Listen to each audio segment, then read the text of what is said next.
Chapter 6. Beneath the Floorboards. The heavy oak door of the cellar had been locked from the outside, but as Nancy stood in the damp darkness of the Whaler's Watch foundation, she felt a strange sense of calm. Experience had taught her that every cage had a latch and every secret passage worked in two directions. Beside her, Bess was shivering, her flashlight beam dancing nervously over the moss-covered granite walls. "Nancy, we have to get out of here," Bess whispered, her voice echoing against the low stone ceiling. "If Clara and Arthur are moving the primary cargo now, they won't care what happens to us once they're out at sea." "I know, Bess, but they're so focused on the harbor that they've left the heart of their operation unguarded," Nancy replied. She shined her own torch upward, tracing the heavy floor joists that supported the sunroom directly above them. The scrimshaw teeth were pointing at a specific corner of the parlor. If I can find the corresponding spot down here, we might find exactly what they're willing to kill to protect. Nancy paced the length of the cellar, counting her steps to match the dimensions of the room above. She stopped in the far eastern corner, where the air was thickest with the smell of old iron and ozone. Unlike the rest of the cellar, which was floored with packed earth and riverstone, this corner featured a singular, massive slab of slate. "Help me move these crates, Bess," Nancy commanded. Together they shoved aside a stack of rotted burlap sacks and empty salt pork barrels. Beneath the debris, the slate slab sat flush with the ground, but Nancy noticed a small, circular indentation in the stone, almost identical to the brass plugs she had seen in the sunroom floorboards. Nancy reached into her pocket and pulled out a sturdy steel button hook she had salvaged from the sewing room. She inserted it into the notch and twisted. With a heavy, grinding sound of stone on stone, the slab didn't lift, it slid sideways, revealing a reinforced steel vault sunk deep into the main granite. "It's a safe," Bess gasped, leaning over Nancy's shoulder. "Is it gold? Captain Thorne's family fortune?" Nancy clicked her torch to its highest setting. Inside the vault were row upon row of lead-lined canisters, each roughly the size of a thermos. They were held in place by velvet-lined brackets, looking more like scientific equipment than pirate treasure.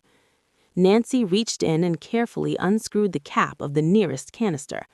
Inside sat a thick glass vial filled with a heavy, iridescent liquid that shimmered with a ghostly pale blue light, even in the shadows of the cellar.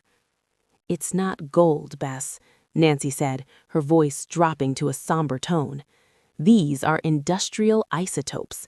In the wrong hands, this material could be used to develop experimental weapons or high-stakes medical technology that the government keeps under lock and key.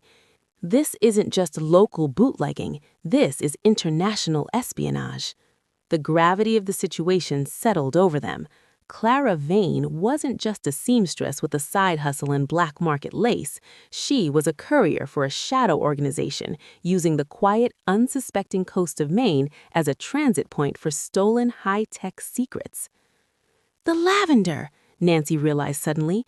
"The sachets Clara sells at the market aren't just for fragrance. Lead-lined canisters protect against the most dangerous rays, but the liquid itself has a sharp, metallic odor. The lavender masks the scent so the couriers don't attract attention when they carry the vials in their luggage." "We have to take one," Bess said, reaching for a vial. "No," Nancy stopped her. "It's too dangerous to handle without proper equipment, and if they catch us with it, we're as good as gone.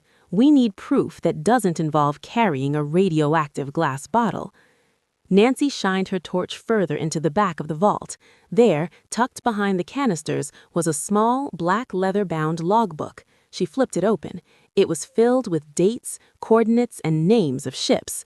Her eyes locked onto the most recent entry. The Lucifer, departure 0300 hours, rendezvous at Sector 7. "This is it, Bess. This book links the Lucifer tugboat to the thefts in Boston and the shipments passing through Whaler's Watch. It's the one thing Clara can't explain away to the Coast Guard." Just as Nancy tucked the logbook into the waistband of her trousers, the floorboards above them groaned. A heavy, rhythmic thump, thump, thump started up again, the sound of the hydraulic pump.